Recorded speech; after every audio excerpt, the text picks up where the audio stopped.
Yes, we were just talking about gout and Darwin. We used to have a shop in Dawes Road called the Decorating Centre, done by a good pal of mine called Dean. And the funny thing about it, the greatest thing about the decorating, or the funny thing about me, we've always had places we can go. Places where, you go there and it's a meeting place. Not intentionally a meeting place, but it's a meeting place. We go, mate owns the shop, we go there, cup of tea, we chat, whatever we do. And it was funny because yeah, Dean was always, well, supposedly a straight goer, yeah. But everyone went in the shop, when everyone in the shop, sometimes, yeah, there would be the things that those people do, unbeknown to Dean and maybe other, would follow them to the shop. So when my friend Sean McGuigan, God bless him, respect, and his friend blackmailed the Queen, well, the police went to Dean at the Decorating Centre. When the devil got set alight and burned alive to death in Wales End Estate, the police came to Dean because one of the last people to see him was in the basement. Mate, when another one, a guy borrowed some money of someone, and this guy, I'm not sure if it was Sean McGuigan, but this guy tried to blame Sean McGuigan. That was it. And the police came to Dean again and asked Dean if Sean McGuigan was dead. And what you have to understand about the murder squad, see, when it comes to the murder squad, the police will give you, not the police, the judge will give you anything you want when it comes to murder. They will get anything they want, you know what I mean, for a warrant. Yeah. So Crash, they went to Dean, but Dean said, Sean McGuigan was at the shop. And they said, yeah, we know. We sell silence. That's what I'm saying about people with criminality and cell science and technology, man. I've had it twice. No, Have you? Yeah. Go on. First time. You look murdered. Yeah, I used to pick up abandoned cars off the street, pick them up and take them to a scrap heap. And one day, postman come, what was that for? And it was from the DCI Langley from Scotland Yard. So he said he wanted to interview me about a car that I picked up. And this car I picked up was in a block of flats in Ealing. And the caretaker of the flats come up to me and he said, there's a car under there, if you can drag it out, you can have it. When did this happen to you? And a few years ago.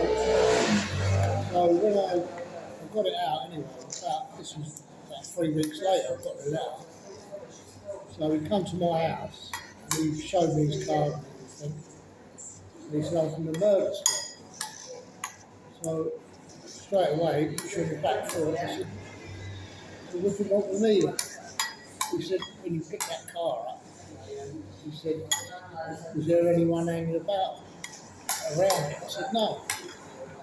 So he said, he showed me a photograph of a black fella, light skin.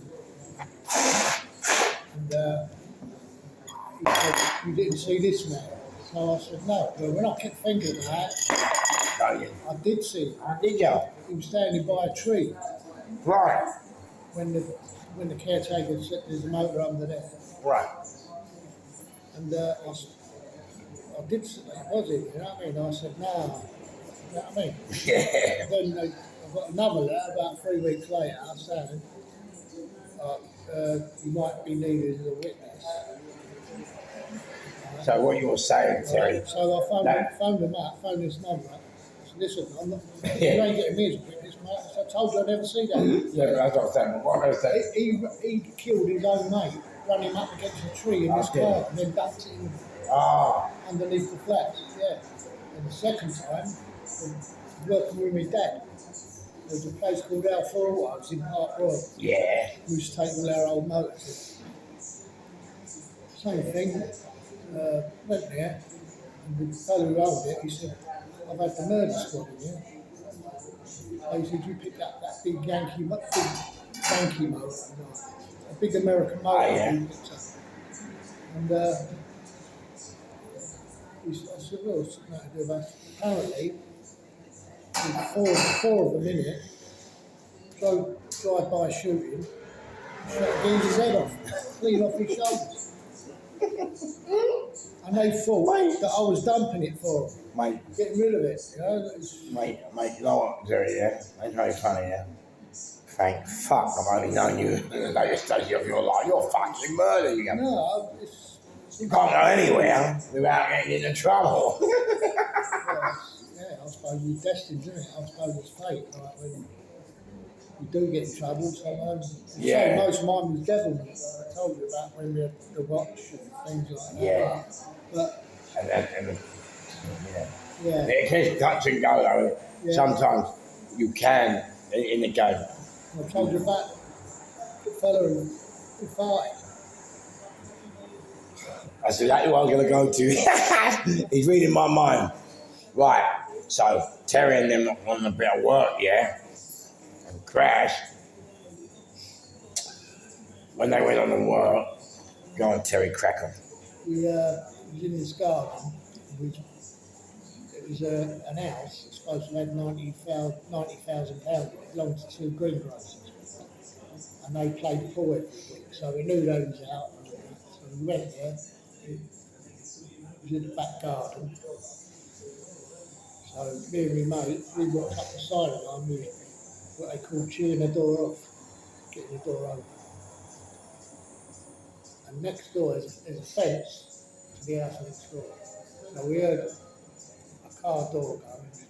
Two fellas got out. And I heard him go to his door, open it. We heard him say to his old woman, you've been burning fucking toast. And she said something, and all of a sudden he done a great big fart. So we was trying not to laugh. So we went back to the back of the garden. Terry, when you sound great big. No, you could hear it. Wait, Terry, when you say, I mean, what is a great big following? Like, What? yeah. So I wonder he never Oh, touched fuck off, Terry. Honestly. What, like that? No. He didn't do it with his mouth, I swear he. Oh! On the way out, we got done by the flying squad.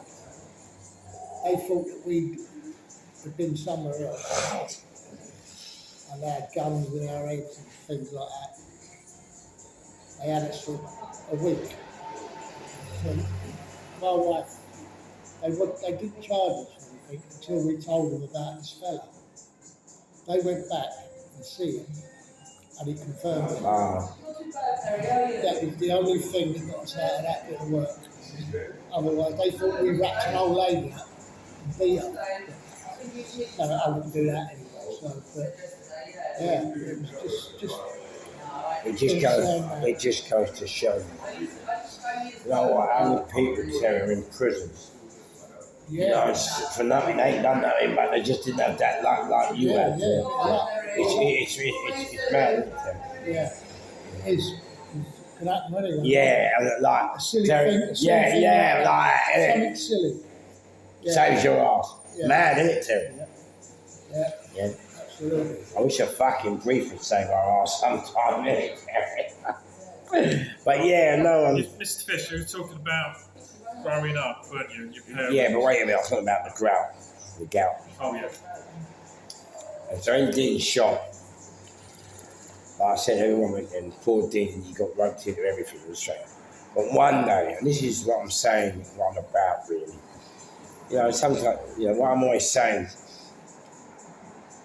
sometimes,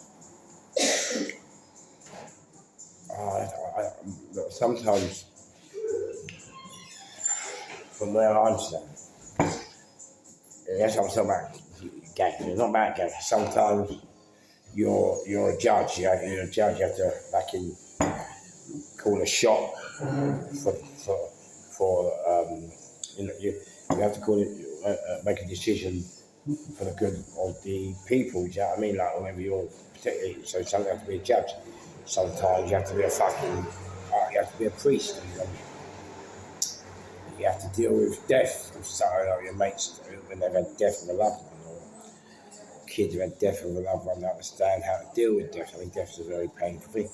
So sometimes you're a priest. Other times you're a counsellor, taking everybody's problems, dealing with them, and the office goes on and on.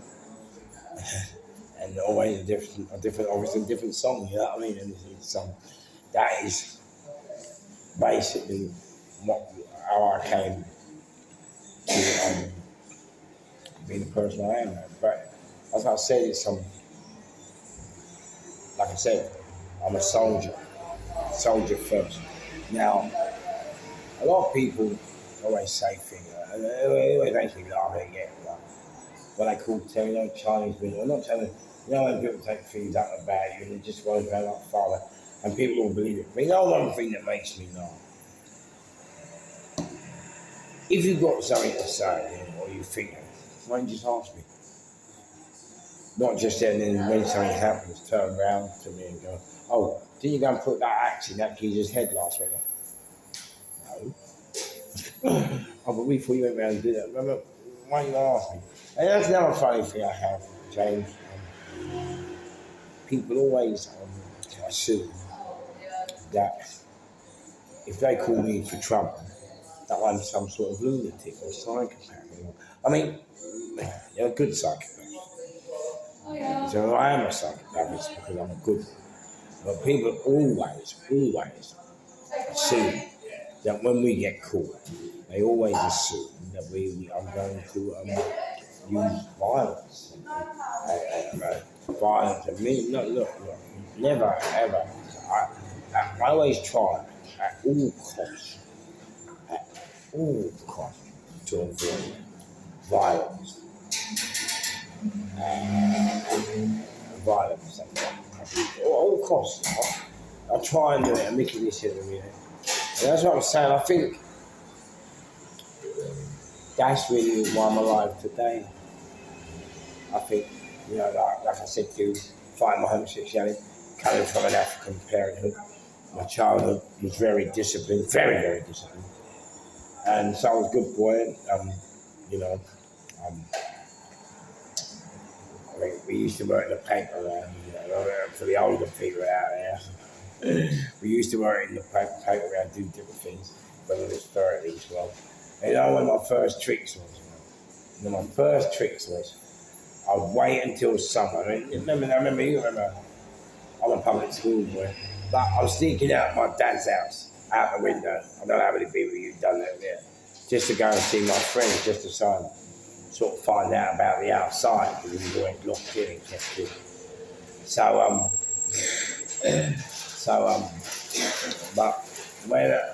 my friend, so I used to sneak out of my dad's house, mate. I had to look. My dad was in the front room, he wouldn't realise, he thought we were dead. I'd sneak out, and I'd go around with all the other kids, make friends with them. And they basically they've done silly things, kiddish things, but for me, they were big things because remember, I was at school, but goody. I didn't know nothing about this kind of, I didn't know anything about, criminality or streets. Yeah, nothing about the streets. And so it was a right eye-opener for me, looking at a car radio. I never showed me, and then there were other great things we used to do. When a car would put up a paper, Came home. We're gonna get nicked now till 60 years later. Fucking hell, we're in there. I need the paper, man.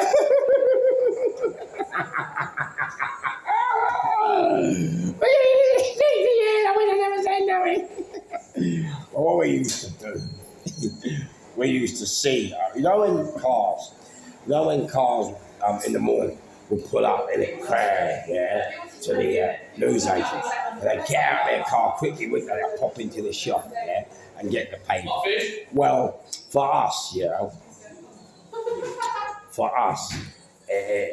we used to quickly nip in, so Terry's jacket would be, oh shit, Terry dropped something. Not all right, there's a fucking light, right? There at the pub. So I used to nip in. The car would be on the door. You know, get the hangers on each side of the door. So we'd nip in, take the wallet, yeah, and put the jacket back down. That person, I mean, this was like crazy at that age. It was only 30, but that person, that 18, and then what it was, that person, you know, they would not realise that wallet was gone. And even if they did, they most probably wouldn't report it for ages because they would have thought they left it at home, do you get me? And so, and then we had to always, you know, worry about, you know, the lies you have to tell to your parents, you know, to get out. And so, you know, I think when you get a life, it makes you very closed. Closed in. You have to lie a lot. Yeah, well, So you for the future. Oh, you got to lie. You didn't go out. You got to lie. You stayed. You have to lie a lot. yeah. And I don't know if it seeps into your life later on. But what? So yeah. So the disciplinarian.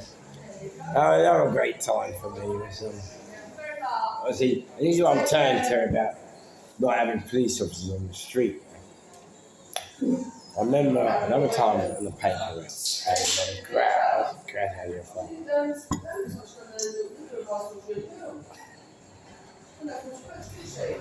This is what police deterrent is.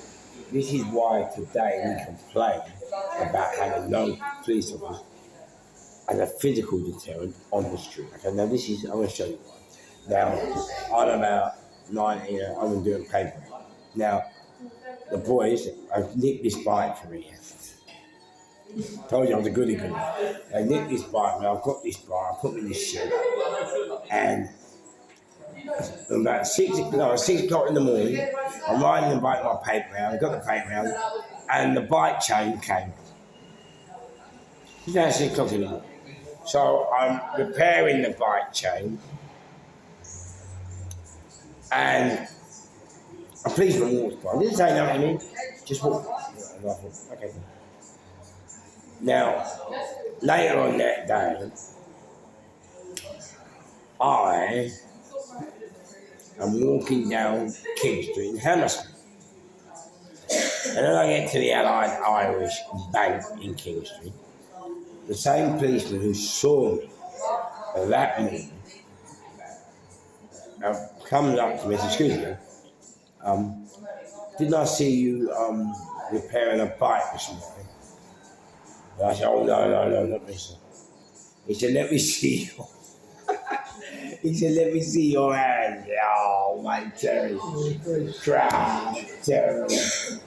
Oh, Terry, God. I never told us about fingerprints and all that in the old days. Oi, listen, I think, you have to laugh. And this is what I'm saying, like, you know, my childhood,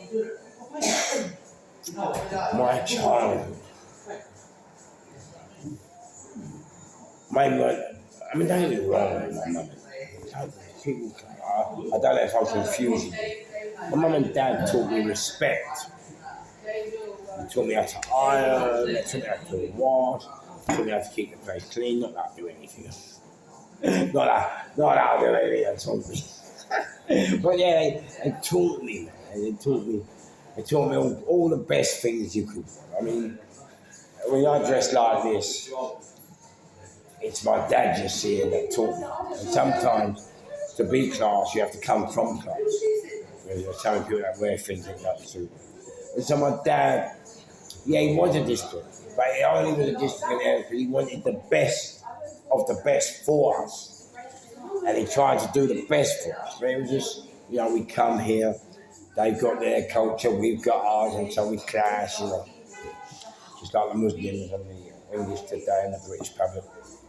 So crash. So crash. Home wasn't really out of place because, you see, you just have to remember, I had 2 homes at that time because my mum and dad were well. We must have been a chief or really rich because my mum and dad sent us to public school and sent us to live with foster parents as well. And I never ever sure, and this is why people get confused with what I talk and the like because sometimes you clock me that crap, and then you hear the good litany and the good works, and that's because crash. That's because my foster parents were well spoken, and so my dad must have been well off because he sent me to public school and sent me to foster parents in Andover to look after him. And he always had the best cars. My dad had the Zephyr. Yeah, he had the Boris Minor, he had the Capri. Now, Terry, I'm talking about in '63 when I was born. For a black man had a car then, it's unheard of, isn't it? And he had the best of the best. Do you know what I mean? And he had the best of clothes, and that's where I got it from, the dress. I got it from my dad, and that's why I don't love him. Don't get me wrong, we had our battles and my mum and that because I think we understand what they were trying to achieve. I think one thing I say, I never know if it's because they were trying to get the Western culture out of me. Maybe if I was going to turn towards the Western culture, disrespectful, not work ethic, not care. I think that's what he saw, but what he made a very big mistake was. The mistake he made, he sent me to the private school from the early, and then he sent me to a secondary comprehensive school. That was a massive mistake. Because when you're young, you see taking everything in like a sponge. And then as you get older, you take everything out. So, what I'm trying to say is, while I had just finished Shakespeare and Romeo and Juliet, Henry Compton School was still on Peter and Jane. I was just too advanced. Henry Compton? Yeah. I was too advanced. I had a few mates go there when I was young. That's how I can always tell Terry's lying. But Terry ain't got no mates. He ain't got no mates. He does it all the time. I always say him, he looks like George Clooney. Alright, look, he looks like George Clooney. But after you get to know him, you only realise he's George Clooney. And he hates his wife.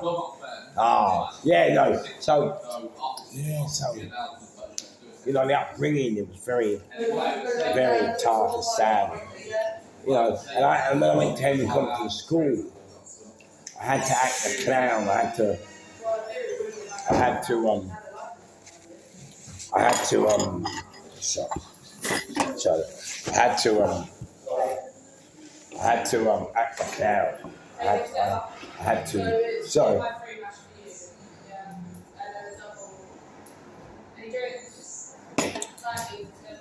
Yeah, I had to act a clown. I kept getting bullied, I told you in my podcast. Before I came to London, the only other black people I saw were sheep, That was it. In Basingstoke and then when I came back to London from Basingstoke and when I went to Henry Compton, even though Predator of the film was not out then,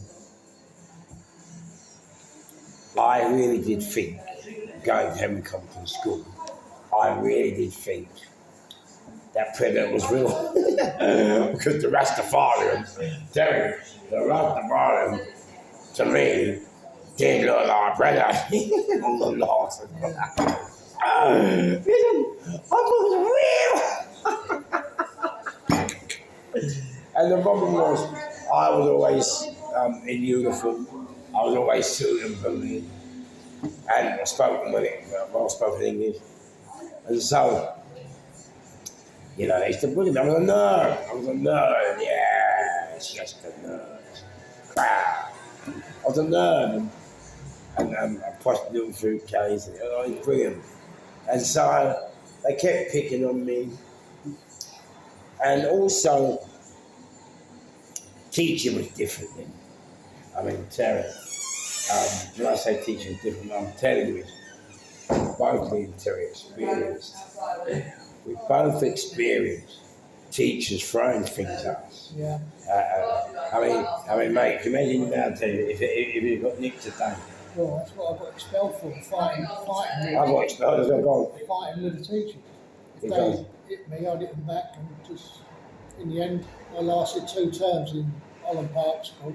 And then after the holidays, they wrote a letter to my mum saying they didn't want me back, and refused to have me back, and I had to go to a special educational guidance centre.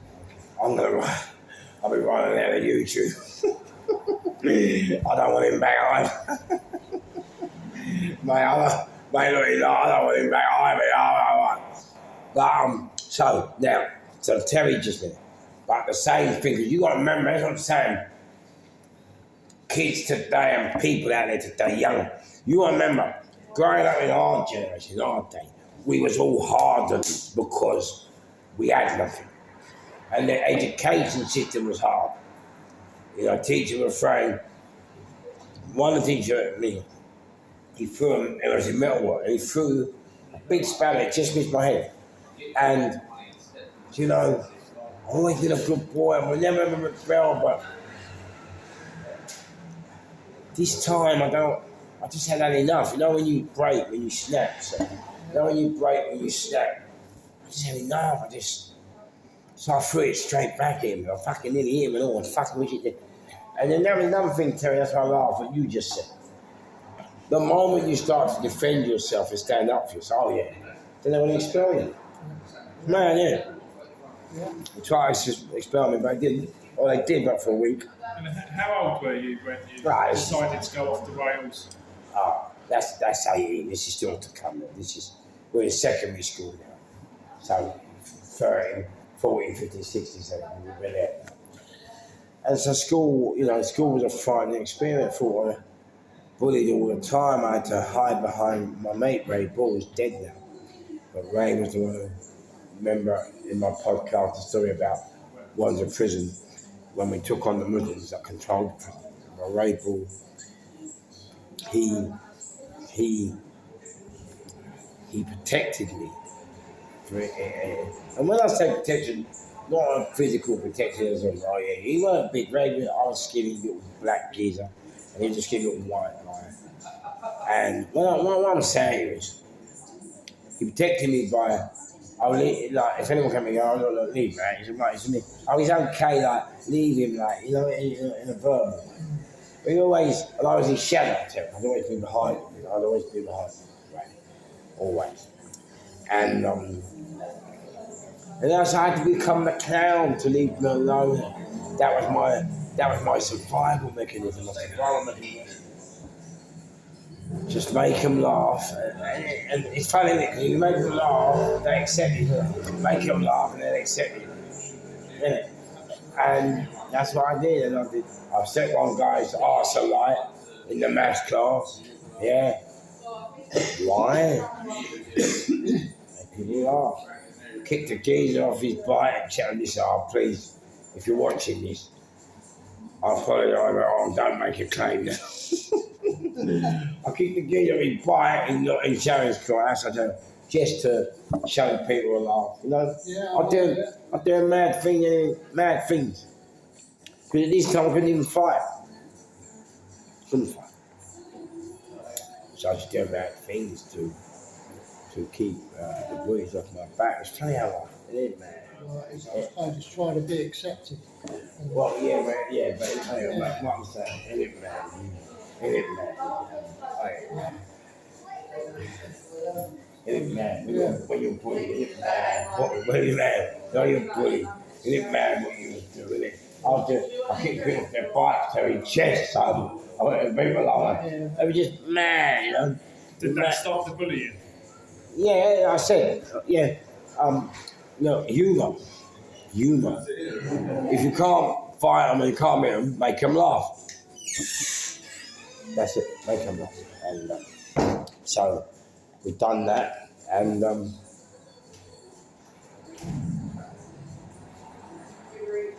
yeah, make them laugh. That's the only way it can be. And that was, but we were never really accepted by. We was a part of them in the fact that we made them laugh, but we didn't go football with them. We didn't go out drinking. We didn't. You understand what I'm saying? No. And that was why. I suppose that was why a lot of time was spent looking for an identity. Where do we fit in? That's what it is. Yeah. Yeah, you want to be someone in that group.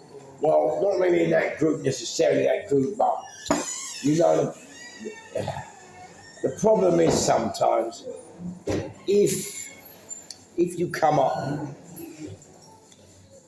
if you know, I went public school and then come to comprehensive and you don't fit in, so that now means you're not going out with them, you're not playing football with them, you're not mixing and integrating. So now, the headache you have later on in life, 16, 17, you're going to meet a crisis, and I think a lot of kids do it today.